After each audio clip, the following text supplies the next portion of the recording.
So till now we have learned about the user interface design. In this we have learned about the UI components. We have understood about the layouts and somewhat we have done about event handling also. We will have a quick recap. We have learned about text view. It is used to display the text on the screen. Three attributes: text, color, size. This was a small example we have used. In this we have given an ID, width, height, a text size and a color. A button we have used. Button is used for an action app. Okay, it has two attributes, text and on click, and we have also used the click listener with this. Edit text for taking the input from the user. It has two extra attributes, hint and input type.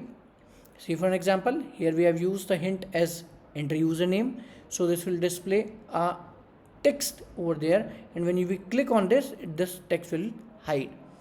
Image view, which is used to display the image. It has the two attributes, src and description. See over here, src we have used from the drawable as a image named as logo, and the description is app logo. Okay, and then we have moved about the layouts. So we have learned about linear layout. Linear layout, it is used for arranging the elements in a linear fashion, either horizontally or vertically. It has an attribute orientation. This is an example where we have used the orientation as vertical. Okay, we have used one text view and a button view. This was an example we have done in the class in which we have created a layout with one edit text, one button and one text view. Okay, this was the code where we have handled this. We have called this layout as and fetch it by using r.layout.activity main, because this activity was named as main activity.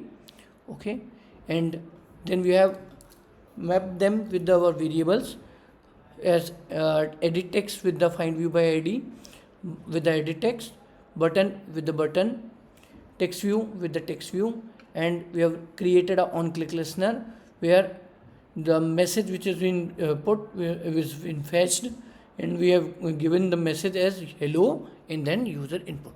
Okay, second was the relative layout. It was for the relative elements, either they will be above, below, left or right.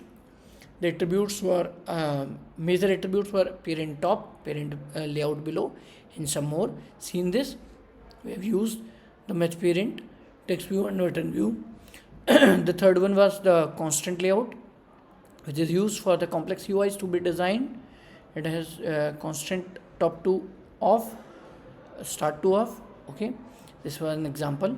Now this was a small activity we have done in which we have designed a constant layout which has an edit text with the username, a second edit text with a password and a button. On this, when we have mapped this with the activity code.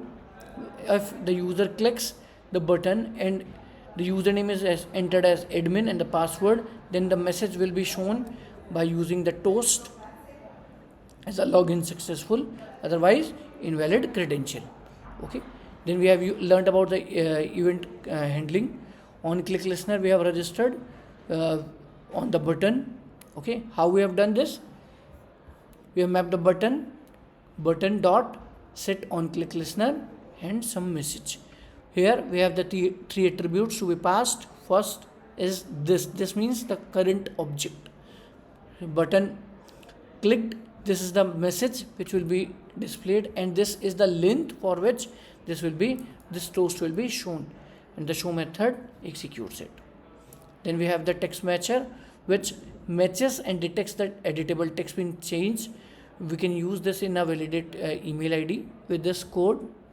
Here when we have started with any of the editing, it will check that whether the text has been changed or not.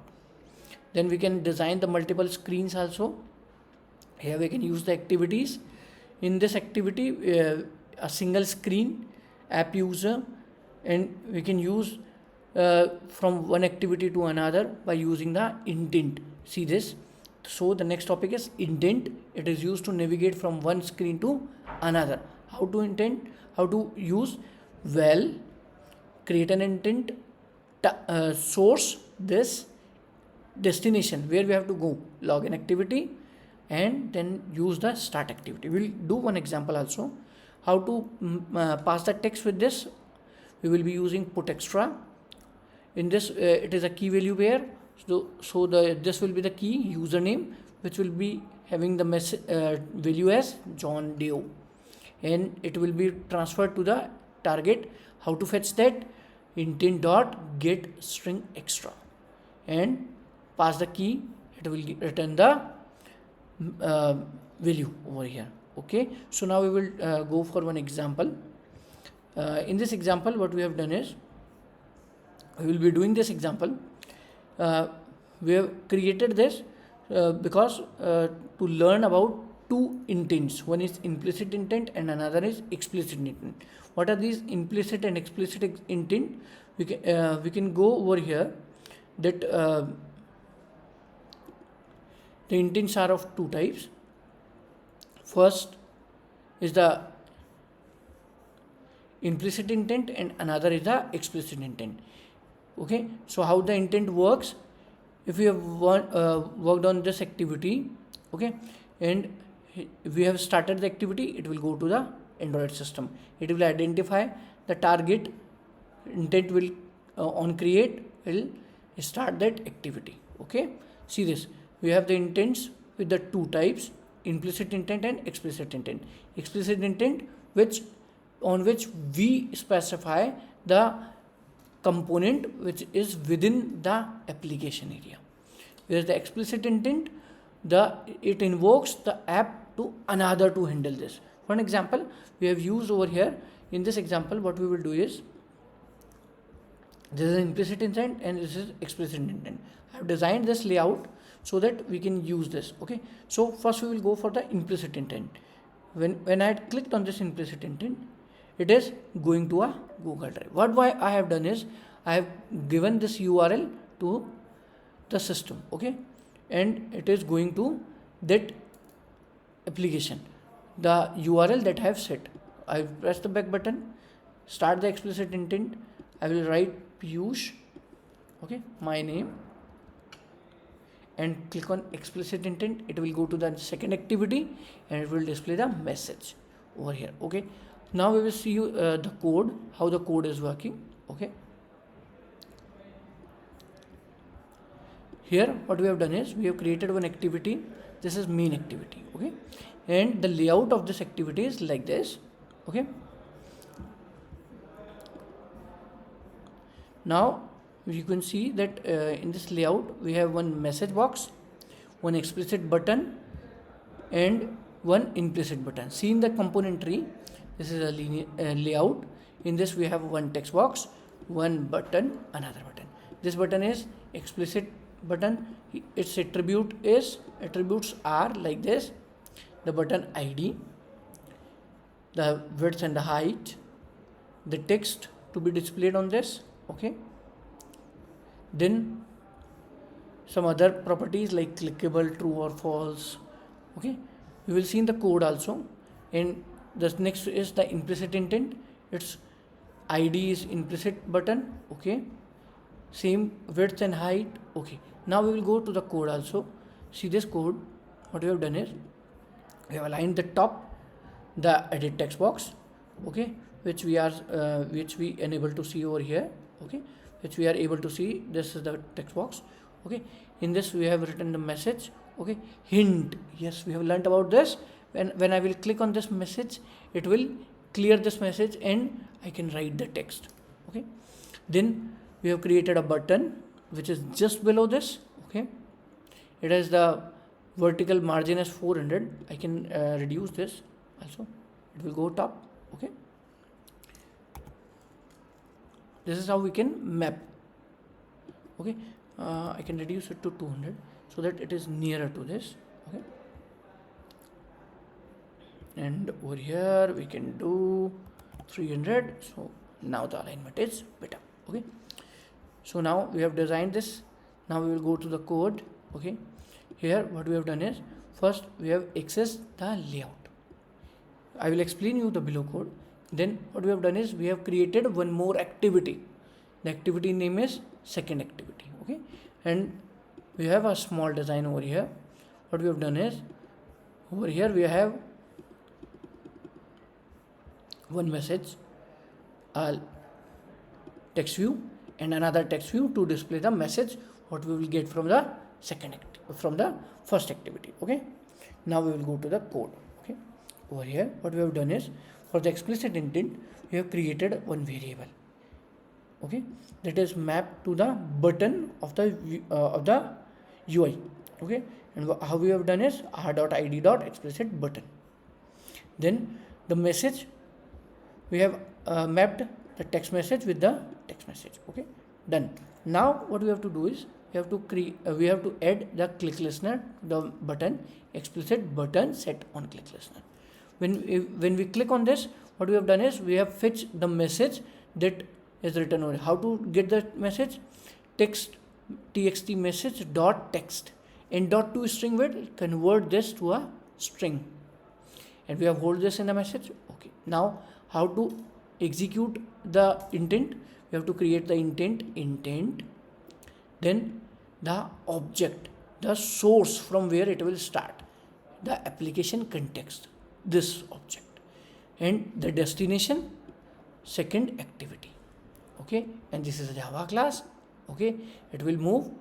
Now how to put the content in this?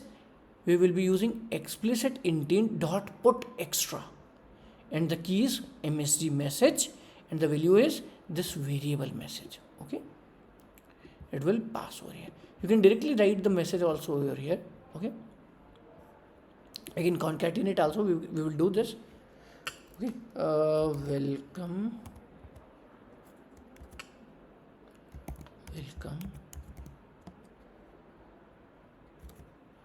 plus to concatenate. Okay,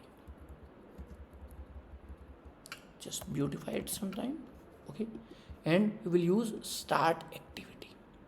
On this start activity, we will move to this destination activity. Okay, and in this destination activity, what we have done is, we have the same layout. Okay, we have fetched the text view, message text view, only with this we want. Okay, how to fetch the value from the intent dot get string extra. Okay, and pass the key, and this holds this message, and we have put the message like text view dot text msg. Okay, clear? Okay, we will run this again, rerun this app again. We will see how it is working. Here I will write some another name, Peeyush. See, when I clicked on this, the message is gone. Okay, click on the explicit intent, welcome Peeyush Pareek. Okay, now we will move towards the implicit intent. How we have done this? In this implicit intent, what we have done is a basic simple syntax. We have created one URL. Okay, this URL is the target where we have to move. Okay, and we have mapped the button with our implicit button. Okay, now set on click listener, the same code, the change intent dot action view. It will identify the actionable items that can help this URL. How to pass this? URI dot parse. Start activity, same implicit intent. Okay, we will run this code over here. Click on this. It is going to a google.com. Clear now? Thank you so much. I hope you have understood this.